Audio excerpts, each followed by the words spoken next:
한번 따라하실까요? 하나님께 영광을 돌리는 죽음. 하나님께 영광을 돌리는 죽음. 요한복음 21장 이제 거의 마지막 장에 오다가 보니까 한 번은 언급해야 될 크리스천의 죽음은 어떤 의미를 가지고 있을까? 감사하게도 그냥 죽음이 아니라 하나님께 영광을 돌리는 죽음, 이런 내용을 성경에서 발견하게 됩니다. 이솝 이야기 가운데 장님 코끼리 만지듯 혹시 들어보셨죠? 어느 동물원에 코끼리를 보러 간 장님들이 있었는데 그 당시엔 코끼리 이렇게 만져볼 수 있었나 보죠. 장님 한 7명이 눈이 잘 안 보이니까 코끼리가 어떻게 생겼을까 하면서 더듬어 볼 수밖에 없지 않습니까? 그랬더니 어떤 한 사람 말하기를, 코끼리는 넓적하게 생겼네. 어디를 만진 것 같아요? 귀때기를 만진 거죠. 귀때기. 뭐가 넓적하고 이렇게 뭐 종이장 같기도 하는. 무슨 소리야? 코끼리를 보니까 벽같이 생겼더만. 어딜 만진 거예요? 몸통을 만졌더니 단단하더니. 아이고 웃기는 소리 하고 있네. 코끼리는요 몽둥이 같이 생겼어. 어딜 만진 거예요? 코를 일단 만져. 코를 만져. 그랬더니 이상한데, 내가 아는 코끼리는 기둥 같던데. 기둥. 어디를 만졌습니까? 다리를 만졌습니다. 그랬더니 아니 도대체 뭘 보고 하는 거야? 너 아무것도 안 보여? 코끼리는 새끼줄 같아. 어디를 만진 거예요? 꼬리를 만진. 이 이야기는 뭐냐면 전체를 한꺼번에 보지 아니하면, 전체를 한꺼번에 보지 아니하고 부분적으로 보면서 각자 자기가 알고 있는 것, 각자 자기가 경험한 것, 각자 자기가 체험한 것, 자신의 생각, 자신의 경험, 또 자신의 지식, 또는 자신의 방향, 취향, 성격, 또는 어떤 자신의 가지고 있는 신념, 또 철학, 이런 것들이 각자 다 다른데 이런 걸 가지고 내 생각이 옳다, 내가 항상 본 게 진짜야 라고 말한다는 것은 상당히 위험하다라고 어떤 일침을 가는 그런 이제 이솝의 우화가 있죠. 요즘 신문이든 뉴스든 SNS든 아주 최고로 지금 핫하게 떠오르는 단어가 공수처 아닙니까? 공수처 고위공직자를, 공무원들을 수사하겠다. 그래서 지금 거대 여당이 지금 통과를 시켜버려 왔고, 이제 나중에 국회에서 동의만 얻으면 이제는 공수처가 대한민국을 다스리는 그런, 이 공수처를 바라보는 것도 시야가 다르잖아요. 거대 여당에서는 검찰 개혁을 하기 위해서 그동안 고위공직자들의 여러 가지 많은 것들을 누가 수사했냐, 그래서 공수처가 하겠다. 취지는 또 이렇게 이쪽에 얘기를 하고, 또 야당에서는 괴물 같은 기관이 하나, 옥상옥이라고 검찰 위에 경찰 위에 공수처가 움직이기 시작하면 이건 이제 대통령이 공수처장을 임명했으니 대통령의 입맛에 따라서 이쪽 저쪽 그냥 누구도 입을 못 벌리게 다 막아버리는, 진짜 무슨 사회주의 같이 가는 것은 아니냐. 한쪽은 심히 두려워하고 한쪽은 무슨 소리냐, 나라를 잘 살게 하려고 한다. 사실상은 이미 통과를 돼 버렸으니 이제 아직 최후 입법만 남았지만, 사실 바라보는 국민은 각자 시선에 따라서 한쪽은 검찰이 개혁되겠구나라고 말할 수도 있겠고, 한쪽은 이제 대한민국은 점점 어려워진다라고 할 수도 있죠.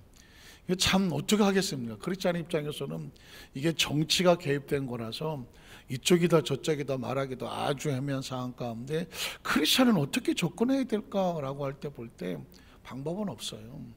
아무리 바로가 이스라엘 백성을 가둬두려고 해도 하나님께서 그 마음을 움직여서 강팍하게 하면 꼼짝 못하게 하다가 바로의 마음을 움직이면 또 내어보내기도 하니까 우린 이쪽 저쪽이 아니라 하나님의 마음을 우리가 구해야 되는 것입니다. 아무리 공수처가 위험해 보여도 하나님이 그 마음을 붙잡아 주셔서 잘못 사용되지 않게 하여 주시옵소서. 아무리 그걸 가지고 잘못하게 하려고 할지라도 하나님께서 개입을 해 주셔야지. 또 혹시 만약 우리 염려와 근심이 되는데 어떻게 할까요? 할지라도 역시 하나님께서 그것을 안전한 방법으로 사용하도록 개입하고 간섭해 주셔야 진짜 정말 글자 그대로 좋은 의미에서의 개혁을 위해서 쓰여져야지 어떤 정권의 유지를 위해서 쓰여지지를 않기를 바라는 거죠. 이건 우리끼리 싸울 문제가 아니라 정치적으로 이미 판가름이 나가는 상황이니 크리스찬들은 어떻게 하느냐? 하나님 앞에 기도하면서 하나님 은혜를 구하는 거죠. 바로의 마음에 따라서 이스라엘 백성이 애굽에 그냥 갇히기도 하고 애굽에서 나오기도 했다는 말이죠. 이 이야기는 정치적인 문제는 정치적으로 풀겠지만 크리스찬은 영적으로 가야 된다는 거죠.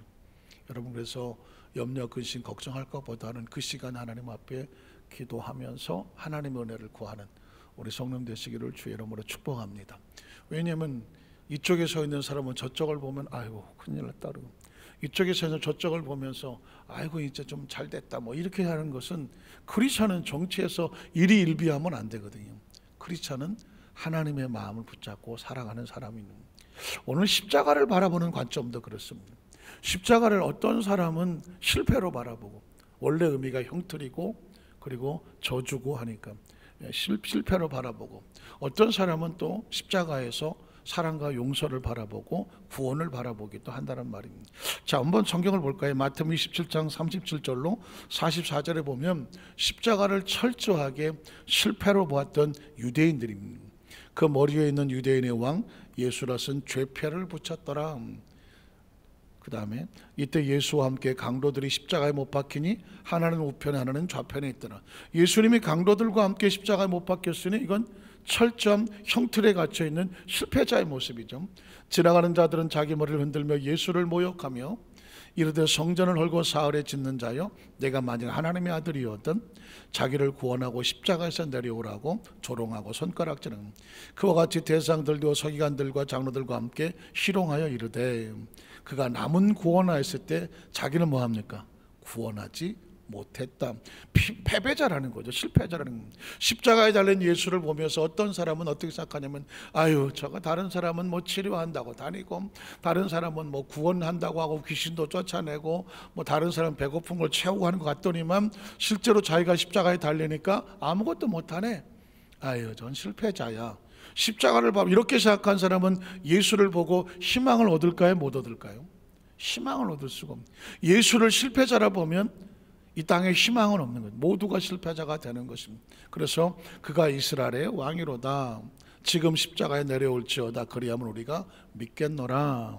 그 다음 그가 하나님을 신뢰하니 하나님이 원하시면 이제 그를 구원하시, 조롱하는 겁니다. 그의 말이 난 하나님의 아들이라 하였도다 하매, 함께 십자가에 못 박힌 강도들도 이와 같이 예수를 조롱하고 욕하더라. 십자가를 실패의 눈으로 바라봤던 사람들을 조롱하고 그리고 모욕하고 그리고 손가락질했다는 것입니다. 그러나 또 다른 십자가의 의미는 요한복음 1장 29절을 보면, 그 전날 요한이 예수께서 자기에게 나오심을 보고 이르되 세상 죄를 지고 가는 하나님의 어린 양이다. 이 요한의 눈에는 예수님께서 마치 출애굽 당시에 어린 양의 피를 흘려서 문선주에 발랐을 때에 그 죽음의 신이 그 집을 넘어갔던 것처럼 예수 그리스도가 한 마리의 어린 양처럼 제물로, 대속의 제물로 오셔서 그 피를 의지하는 백성들의 생명을 지키시는 구원자로 바라보는 것입니다. 그러니까 예수를 어떻게 바라보느냐에 따라서 그 사람의 운명과 팔자가 달라집니다. 지금도 예수를 역사 속에서 배운 4대 성인 중에 하나, 뭐 예수나 공자나 뭐 무슨 뭐 맹자나 무슨 뭐 석가나 뭐 마호메시나 다 비슷하지 뭐, 이렇게 바라보는 사람은 예수를 신앙의 대상으로 바라보지 못합니다. 그러나 우리는 예수를 구주로 믿고 하나님의 자녀가 된 예수를 메시아로 고백할 수 있기 때문에 그가 하나님의 자녀가 되는 복을 얻게 되는 줄로 믿습니다. 예수님 항상 물었습니다. 너희는 나를 누구라고 하느냐? 굉장히 중요한 거거든요. 30대 초반에 저 나사렛의 목수의 아들, 이 초라하게 보이는 그 예수를 보고 그 배후에 있는 하나님이 보이면 주는 그리스도시요 살아계신 하나님의 아들입니다, 이 고백이 나오는 것이고, 30대 초반의 목수의 아들을 바라보고 아이 저게 뭘 할 수 있겠어, 나사렛 그 시골 동네에서 무슨 뭐 인물이 나오겠어 라고 하는 사람은 기대하지를 않는 것이죠. 자, 근데 그 다음 절을 보면 갈라디아 3장 13절 14절에 보면 역시 예수님의 십자가를 대속으로 바랍니다. 그리스도께서 누구를 위해서 저주를 받습니까? 누구를 위해서 피를 흘립니까? 누구를 위해서 십자가에 달립니까? 우리를 위해서, 나를 위해서 저주를 받은 바 되사 율법의 저주에서 우리를 뭐 하셨다? 속량, 돈을 주고 값을 주고 우리를 샀기 때문에 우리의 빛이 청산됐다는 것이거든요. 대가를 치르고 건져낸 건 속량이라고 말하고 대속이라고 말하고 구속이라고 말했는데, 그러므로 기록된 바 나무에 달린 자마다 저주 아래 있는 자라. 예수님께서 십자가에 달리심으로 말미암아 우리의 저주를 대신 속량하여 주셨으니 14절에 보면 그래서 어떠는 것입니까? 이런 그리스도 예수 안에서, 예수 안에서 한번 따라 하실까요? 그리스도 예수 안에서. 이게 사실은 신학적으로는 굉장히 중요한 말입니다. 엔 크리스토스라는 헬라어를 쓰는데, 이는 그리스도 예수 안에서, 우리가 예수 안에 있고 예수 밖에 있는 사람과 구별되는 것이거든요. 예수 안이라고 하는 것은 제가 말하는 식으로 말하면 하나님의 차원에 들어와서 하나님의 자녀가 된 신분이 달라진 존재죠. 예수님 안에 들어오면 어떤 일이 벌어지냐면 아브라함의 복이 이방인에게, 우리에게 미치게 하고, 예수님 안에 들어오면 가난과 저주가 떨어져 나가고 질병과 상처가 떨어져 나가고 죽음과 사망이 떨어져 나가고 예수님의 생명이 우리 가운데 들어와서 우리까지 영향을 미치게 하고, 그리고 그 다음 절은 뭘까요? 또 우리로 하여금 믿음으로 말미암아, 무슨 믿음? 예수를 구주로 믿음으로 말미암아 성령의 약속을 받게 하려 함이라는 것입니다. 자, 그래 크리스천은 뭐냐? 십자가, 똑같은 십자가를 바라봐도 그리스도를 구속주 그리고 구원자, 대속의 제물로 바라보는 것입니다. 로마서 5장 1절 이하에 보면 한 걸음 더 나가서 그리스도의 죽음을 하나님의 영광으로 바라봅니다. 그러므로 우리가 믿음으로 의롭다 하심을 받았으니 우리 주 예수 그리스도를 말미암아 하나님과 화평을 누리자. 굉장히 중요합니다. 예수를 믿으면 하나님과 이제 어떻게 된다? 화평한 자가 되는 겁니다. 하나님과 우리 사이가 화평하고 화목하고 함께하는 자가 되는 겁니다. 여러분, 이게 사실은 생각을 해보세요. 하나님과 화평한다? 놀라운 일입니다. 하나님이란 거대한 존재가 우리 사이에 아무것도 장애물을 두지 아니하시겠다는 거거든요. 또한 그로 말미암아 우리가 믿음으로 서 있는 이 은혜에 들어감, 하나님의 은혜 속에 들어감을 얻었으며 하나님의 무엇을? 영광을 바라고 즐거워하느니라. 예수 그리스도의 십자가는요, 우리로 하나님 안에 화평하고 하나님의 은혜 속에 들어가고 하나님의 무엇을 바라게 하느냐? 영광을 바라게 하는 것입니다. 그래서 또 로마서 3장 23, 24절도 계속 로마서에 보면 그리스도는 하나님의 영광으로 들어갑니다. 모든 사람이 죄를 범하였음에 하나님의 영광에 이르지 못하였다. 그런데 이 그리스도 예수, 또 나오죠. 그리스도 예수 안에, 아까 말했죠. 이 바울의 신학 가운데 바울이 쓴 바울 서신, 로마서, 갈라디아서, 에베소서, 이 바울 서신에 보면 핵심적인 단어 하나가 뭐냐면 엔 크리스토스, 예수 그리스도 안에서, 그리스도 안에서. 그러니까 우리가 그리스도 이전엔 그리스도 바깥에 있었잖아요. 예수를 믿으니까 그리스도 안에 들어왔잖아요. 저와 여러분이 인정하든 인정하지 않든, 의식하든 의식하지 못하든 우린 예수 그리스도 안에 들어와 있는 사람입니다. 마치 지하철을 타면 그 지하철의 목적지까지 그냥 쭉 가잖아요. 내가 가는 게 아니에요. 지하철 안에 타면 지하철이 나를 끌고 가는 거거든요. 마찬가지예요. 우리가 그리스도 안에 들어왔다는 얘기는 예수 그리스도 안에 들어왔으면 그리스도와 같은 운명이 돼갖고 그 그리스도의 종점이 되는 하나님의 나라까지 우리를 안고 가시는 것입니다. 도중에 내리질 말아요. 지하철도 내리면 종점까지 못 가잖아요. 크리스천도 마찬가지입니다. 도중에 내리는 것은 뭐냐면 법을 어기고 선을 어기고 방향을 어기고 스스로 하나님을 떠나기 때문에 종점에 못 가는 거지. 그 그리스도 안에, 이 지하철 안에 있으면 종점까지 가는 거거든요. 마찬가지입니다. 그리스도 예수 안에서 우리의 종점은 하나님의 나라인데 바로 그리스도 안에가, 이걸 신앙인이라고 말하는 거예요. 자, 예수 안에 있는 속량으로 말미암아 하나님의 은혜로 값없이 의롭다 하심을 얻은 자 되었느니라. 그래서 그 후에 예수께서 이 모든 일이 이루어진 줄 아시고 성경을 응하게 하려 하사 이르시되 내가 목마르다 하시니 거기 신포도주 가득히 담긴 그릇이 있는지라. 사람들이 신포도를 먹시려면을 웃을 채 메워 예수의 입에 대니 예수께서 포도주를 받으시 이르시되 뭘 이룹니까? 다 이루었다라는 얘기가 올까요? 하나님께서 맡기신 일을 온전히 다 이루면 그게 뭐가 될까요? 하나님의 영광이 되는 것입니다. 예수님의 생명을 십자가에서 마지막까지 다 내려놓으시고, 예수님은 뭐하러 오셨냐면 생명을 내려놓으시라고 온 것이거든요. 예수님이 생명을 내려놓으시면 그로 인하여 하나님의 구원의 역사가 이루어지고, 하나님은 뭘 받으실까요? 영광을 받으시는 것입니다. 그래서 우리가 이렇게 됩니다. 우리가 사는 것은 사나 죽으나 그리스도 예수 안에서 하나님께 영광으로 사는 것입니다. 무엇을 하든 먹든지 마시든지 하나님의 영광으로 살아가는 것이거든요. 우리의 삶의 목적은 그래요. 그러면 사는 것만 영광이 아니라 우리의 마지막 생명이 언젠간 이 세상을 떠나는데, 언젠간 떠나는데 그 마지막 순간에 나의 죽음이란 표현보다는 이 세상을 떠날 때 인생의 졸업이, 이 땅에서의 졸업하는 그 순간이 하나님께 뭐가 되게 해라? 영광이 되게 하는. 이건 굉장히 중요한 것입니다. 이 의식이 있으면 순교라는 걸 하게 되는 거예요. 크리스찬들이 왜, 그 믿음의 선배들이 왜 순교를 했겠습니까? 지금 내 생명이 하나님 나라에 필요할 때구나 라고, 자신의 생명이 하나님 나라의 영광을 위해서 쓰여질 것을 알고 생명을 내려놓을 때 그걸 뭐라고 말하냐면 순교라고 말하는 것입니다. 그래서 예수님께서 자신의 생명을 대속물로 내려놓아 내가 다 이루었습니다 아버지 하는 순간 하나님이 그 생명을 통해서 영광을 받으셨는데, 오늘 그 예수님과 베드로의 대화 가운데 그런 단어가 나옵니다. 요한복음 21장 18절에 보면 예수님께서 베드로와 대화를 하는 것입니다. 자, 그의 사명이 회복이 됐죠. 내가 진실로 내게 이르노니 내가 젊어서는 스스로 띠띠고 원하는 곳으로는, 젊어서는 네가 하고 싶은 대로 뭐 도망가고 싶으면 도망가고, 뭐 부인하고 싶으면 부인하고, 뭐 고기 잡으러 가려면 고기 잡으러 가고, 젊어서는 네가 하고 싶은 방향을 정해서 다녔거니와, 그러나 늙어서는 네 팔을 벌리리니, 이건 이제 베드로가 어떤 죽음을, 십자가에 거꾸로 매달려 죽는데, 늙어서는 네 팔을 벌리리니 남이 내게 띠띠우고 원하지 아니하는 곳으로 데려가리라. 이전에는 네가 원하는 곳을 살았지만 이후로는 내가 사명으로 살게 된다.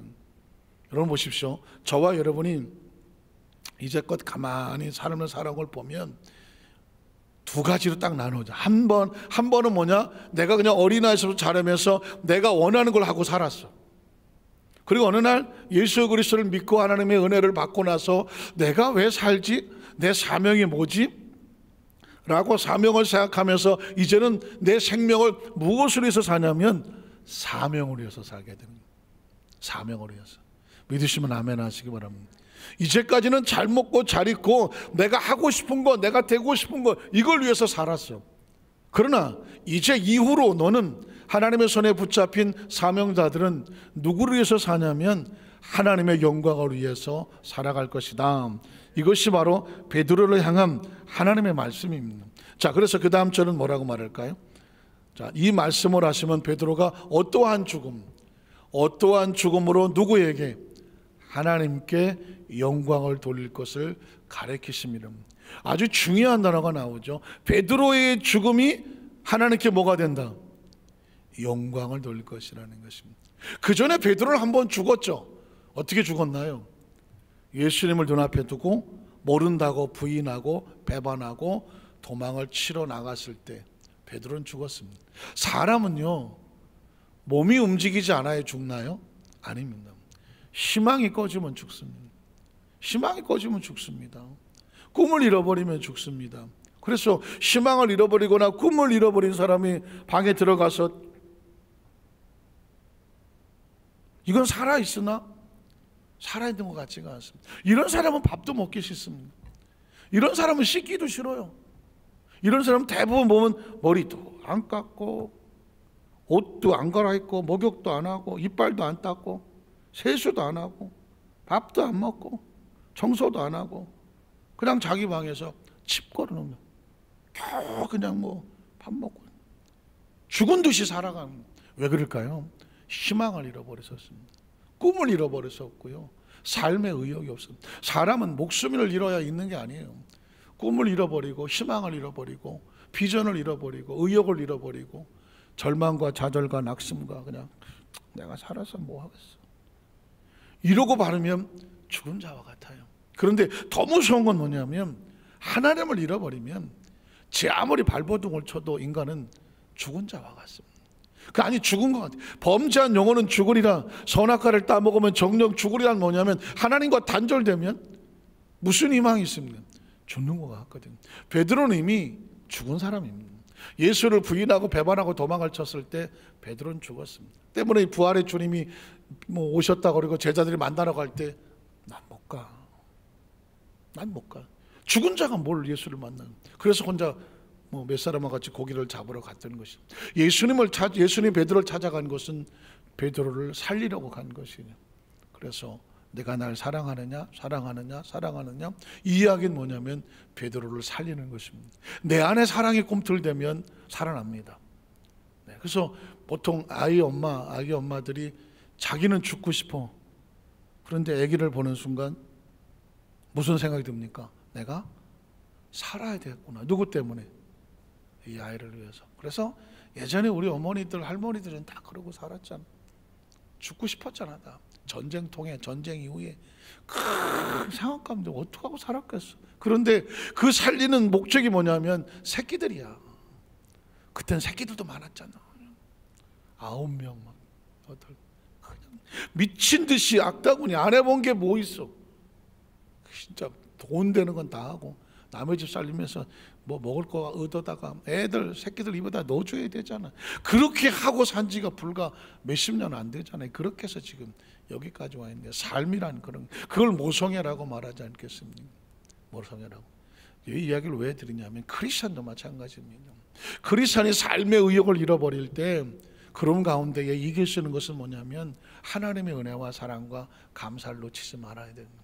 지금 아까 우리 장로님 기도하실 때 코로나19로 인해서 진짜 모든 세계가 자연히 실험을 하고 있는 상황이거든요. 조금만 옆에 쳐다보면 정말 화도 나고 속도 상하고 답답하고 코로나 블루, 코로나 블랙, 사람들이 우울증에 넘어서서 막 20, 30대 여성들이 지금 자살률이 막 굉장히 많이 늘어나고 있다는 것입니다. 심리적인 압박과 이런 것들이 견뎌내지를 못하는 상황 가운데 이걸 어떻게 이겨내나요? 딴 방법은 없어요. 하나님의 은혜와 하나님의 사랑과 그럼에도 불구하고 이 생명을 가지고 살아가는 하나님에 대한 감사와 믿음, 이걸로 살아가야 돼요.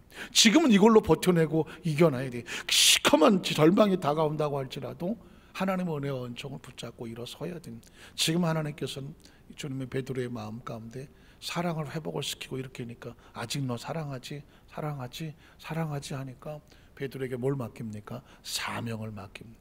사실 생명은 사명이고 사명이 생명입니다.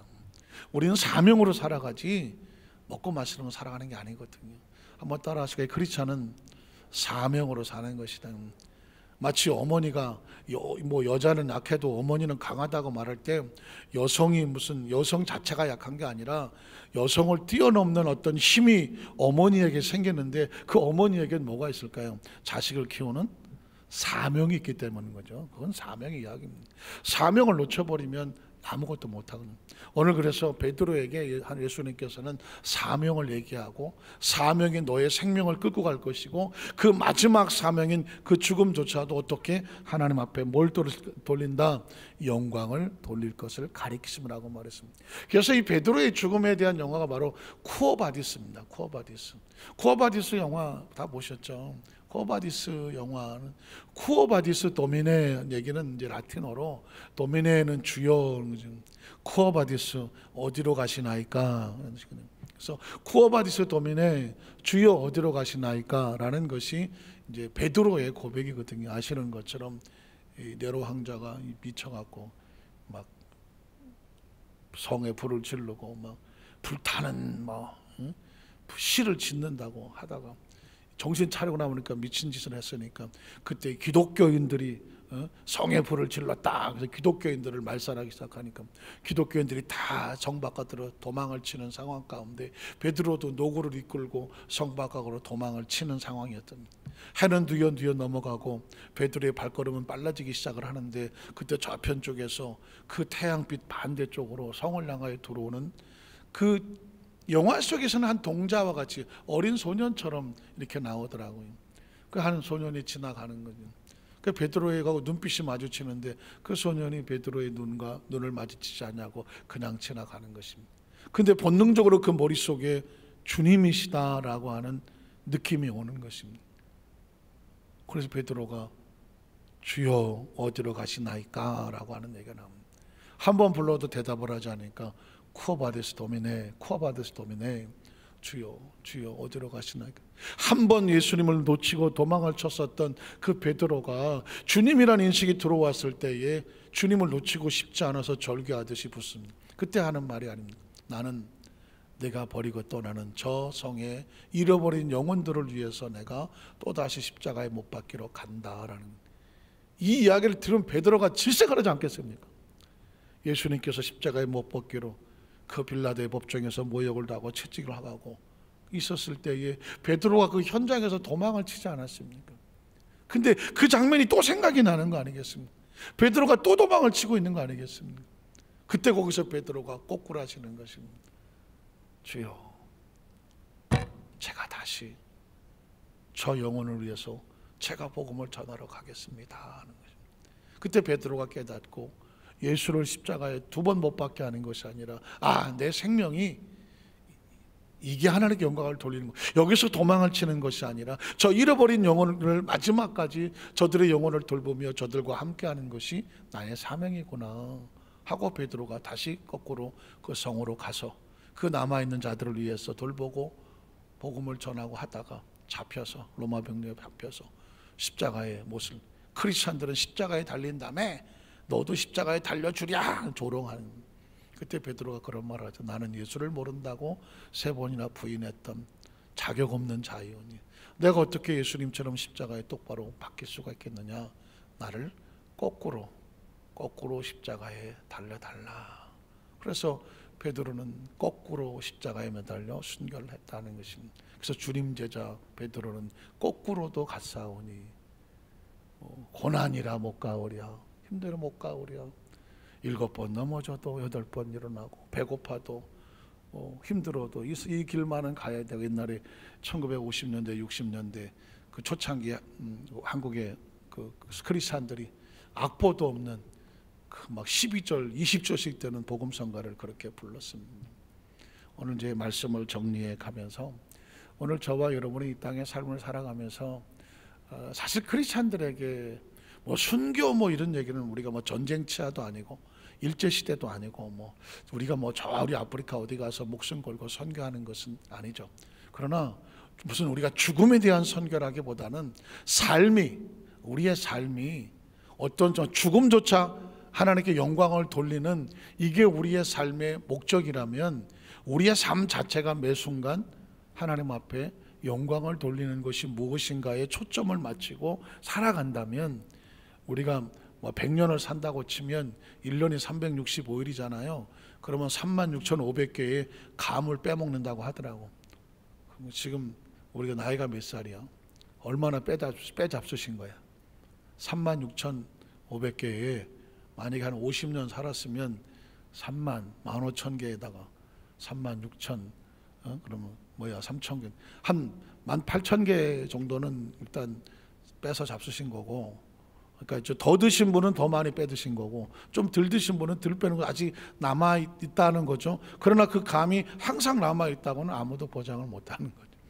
그래서 그러면 인생이 아주 확 눈에 들어오죠. 내 날수가 100년을 산다고 하면 꽃감 36,500개를 내가 빼먹는 거다. 하루 한 개씩 빼먹는 거예요. 하루 한 개씩.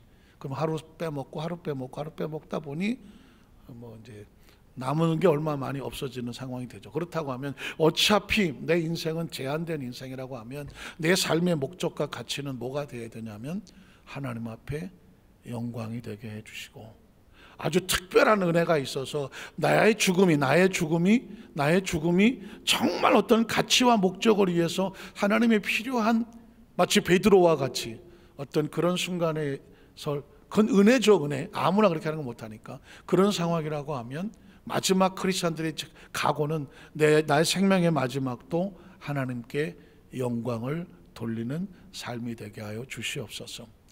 최근에 제가 어느 우리나라 초창기 일제 시대 그 시기에 아시아, 러시아, 일본, 영국, 중국, 그런 어떤 그 시기의 역사 이야기를 강의를 이렇게 듣다가 하나 이제 발견한 것은 뭐냐면, 그 엄청난 열광 속에서 우리나라 조선이라고 하는 것은 사실 진작 짓밟혀도 끝난 나라는 거예요. 중국이 짓밟고, 일본이 짓밟고, 러시아가 짓밟고, 그냥 우리나라 그 조선시대 갓 쓰고 도포 입고 고무신짝하고 다닐 때 이미 총칼로 무장을 했던 일본, 중국, 청나라죠, 청나라, 그 다음에 러시아, 심지어 미국이나 영국이나, 사실 이 조선은 이건 땅도 아닙니다.